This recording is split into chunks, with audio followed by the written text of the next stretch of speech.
Hi, today we are at Eros Hotel Nehru Place and we are conducting 2 days Certified Scrum Master program with Thomas.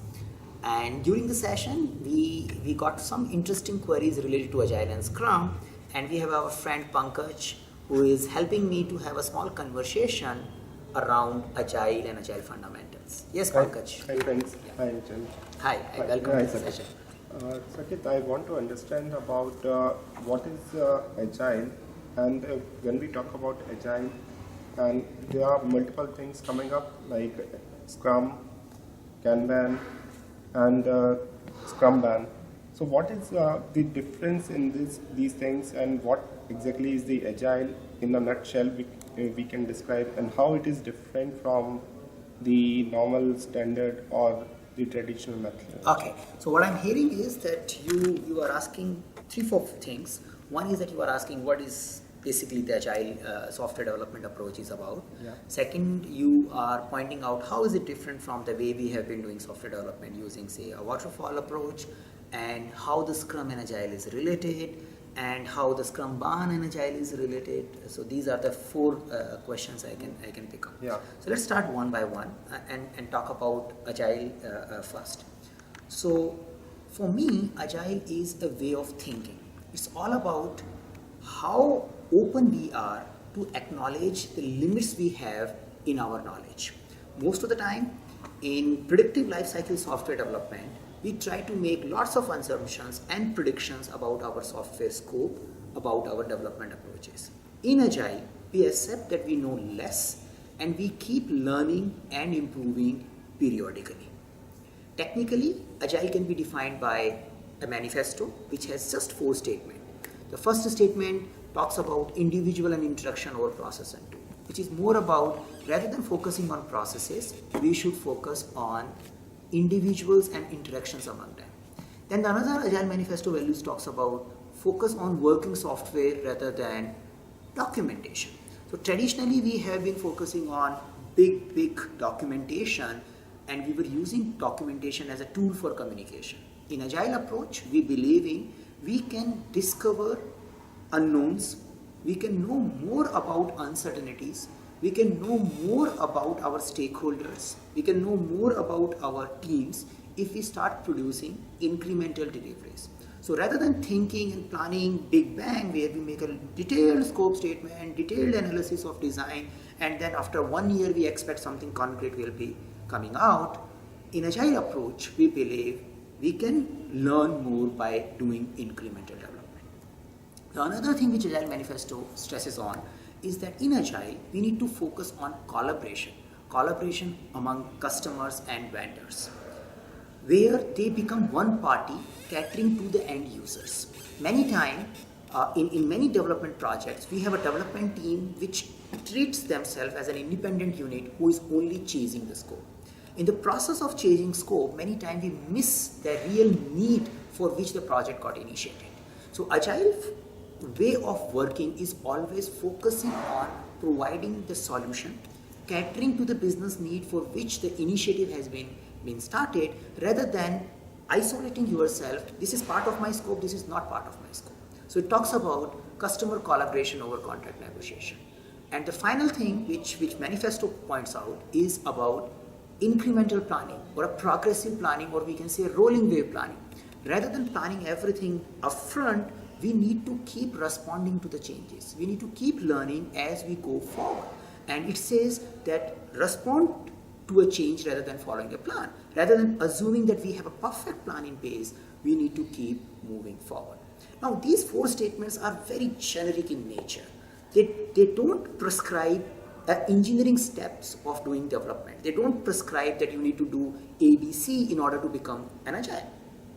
You can, and there is nothing wrong in following these 4 approaches, irrespective of engineering practice you use. So in general, it's a way of thinking. If I am doing development, am I thinking that am I promoting individuals and interaction, or I am stressing too much on processes? If I promote individual and interactions, I am following Agile value. So it's a way of thinking which is open for surprises. It's a way of thinking which wants to learn frequently. Now, once we have a thinking in place, now we need to start thinking how this thinking is different from, say, so-called waterfallist approach. So many times waterfall is looked in a different way by different people. Rather than saying a waterfall, I would say how agile is different from a predictive way of doing software development. So the predictive way of software development was very sequential in nature. When we were doing requirement analysis, we were thinking we can analyze the requirement which is needed for next 1 year. When we were designing everything which will get developed and delivered after 1 year. In an adaptive way of doing development, in an adaptive way of thinking, we don't plan so much ahead in time. And that is how the agile way of working, the adaptive way of working is different from predictive way of working. The predictive way of working may work in a very stable conditions, in a very stable environment where you really have some a case where you can predict something for even 1 year ahead in time. But if you are living in an unstable environment, if you are living in an uncertain situations about requirements, you are developing your tools, predicting something ahead in time may increase lots of wastages, because you predict a situation in a one particular way, and when you go after 3-4 months, you realize it is different.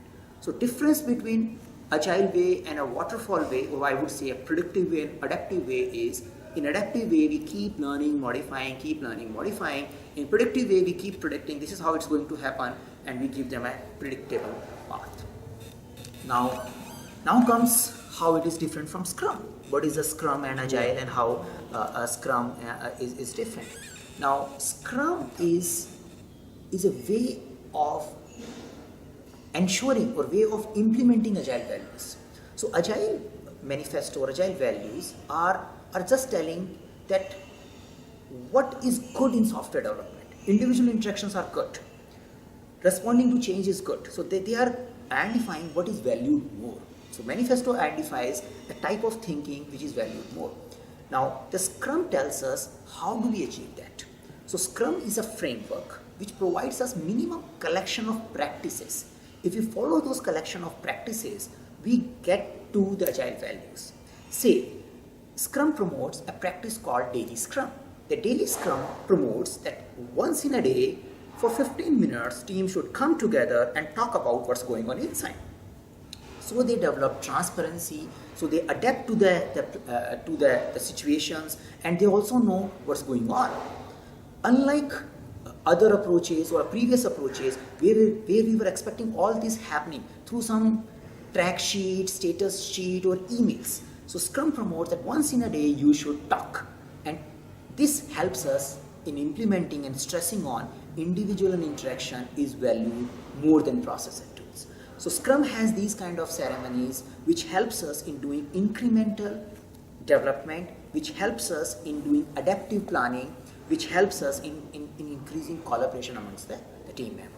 So in this, what I understand is we are having the daily stand-up calls, but in the traditional method also when we interact with the teams, we specifically like a team lead discussing with the team members, they are having a daily interaction, and it was used to be in the traditional method also. True. That team members used to report to team lead what he or she has performed, and the team lead has to update the project manager.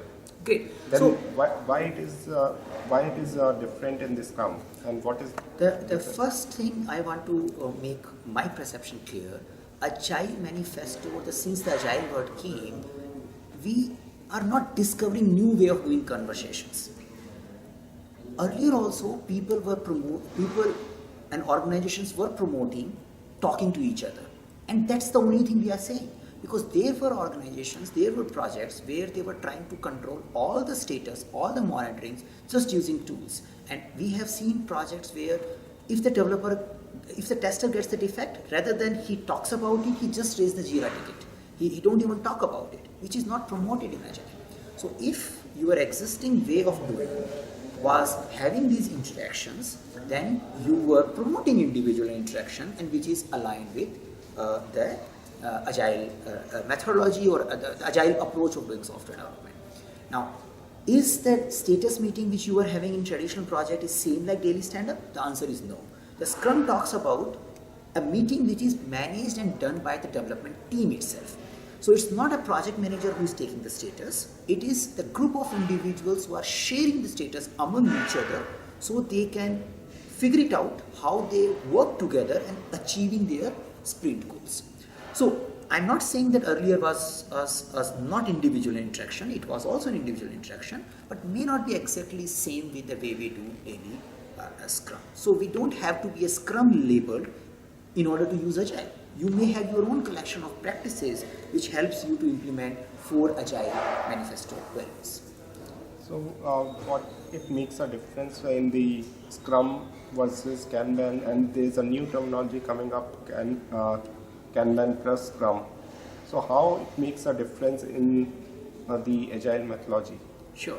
So the Kanban is very old approach of doing product development and managing the flow and services. It has been used in manufacturing and operations for a very long time.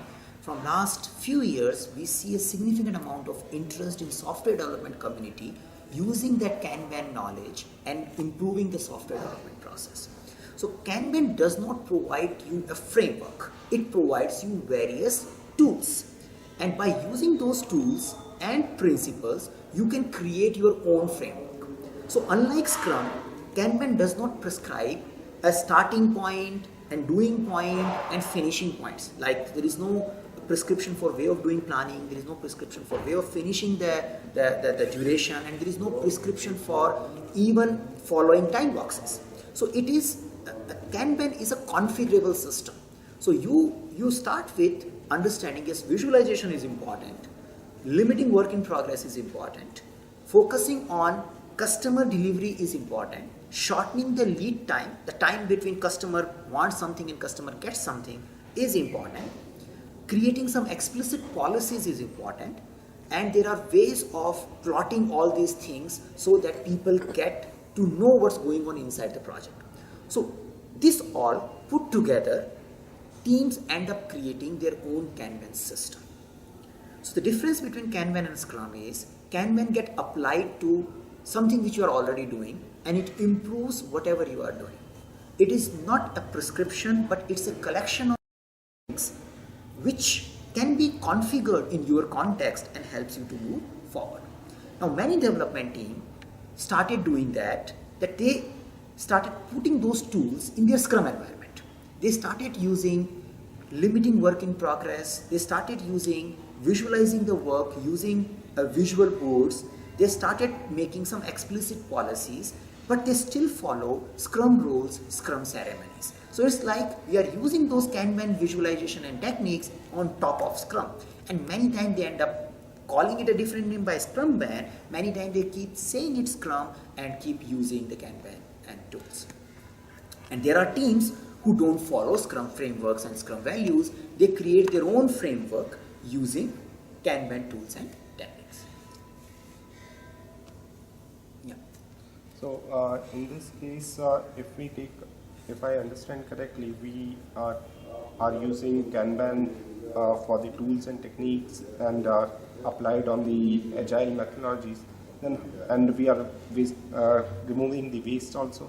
Yeah. So in that case, how it is different between the Kanban approaches or Six Sigma or Lean? How it makes a difference in that case? Yeah, so we can say principally they are same. So we do focus on optimizing the value stream. We still focus on how do we reduce the lead time, the customer delivery time. We still focus on using data-based, quantity-based decisions. So those things remain similar. But unlike manufacturing way of implementing Lean, in Kanban software development way, we don't have a control on variability. We do have variable requests coming in. We can't optimize the system for reducing variability. So that is something, a significant difference. The another difference is in a software development implementation of Kanban, we have abstract inventories. So the visual inventory which gets created in manufacturing is not that much visible in our software development. So I would say fundamentally they do have a common roots, but the way we put those practices in place and the way we embrace the uncertainty and variability, which is more in software development, is something makes it bit different. So Agile is only for the development. Can't we use Agile or Scrum or Kanban or Six Sigma in the EMS or the maintenance kind of projects? True. So the way we said, can we use individual interaction in support? The answer is yes. Can we focus on working software on the support? I think we have been already doing Yeah. it. So that's already there. Can we focus on responding to change? Somehow it's already there. Yeah. Can we focus on, say, individual interaction? The answer is yes. So agile values many times is already implemented in support kind of processes.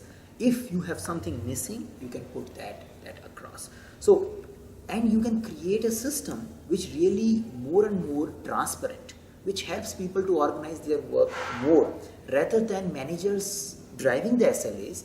Team drives the SLAs, team pulls their own work. If that environment get created in a support system, you have an agile way of using maintenance and support. Yeah, in the maintenance projects we are having P1, P2 or level 1 support or level 2 support. These are kind of priorities we are getting. So you are And getting a there are- prioritization. prioritization is there from the customer point, from the business point, and there are enhancements also. So enhancement is more of a development. So I will park enhancement at all. How we can implement or how we can use AMS or the support mechanism for P1, P2, P3 in the agile methodology. So the idea is the priorities is coming from your policies, which is coming based on the customer impact of that particular incident or defect or problem, whichever name you want to give it. And the way agile works, it says, can a developer pick the P1 ticket on his own? Do we really need a manager coming in and assigning it? When we create a system where pending tickets becomes visible to the people who are expected to respond it, people start picking it up and responding it, and people also start visualizing which request is stuck, and they focus on why don't we unstuck them and deliver it first. When we create that system, it's an agile way of supporting system. So many times I have seen people use Kanban tools to make these things too transparent and create a policies so that people start responding towards it, and that's an agile way of doing a support and services project. Great. Yeah. Thank you. Thank you, Pankaj, and it's nice talking to you. Thank you for raising these interesting questions. Thanks a lot for helping me out. Thank you.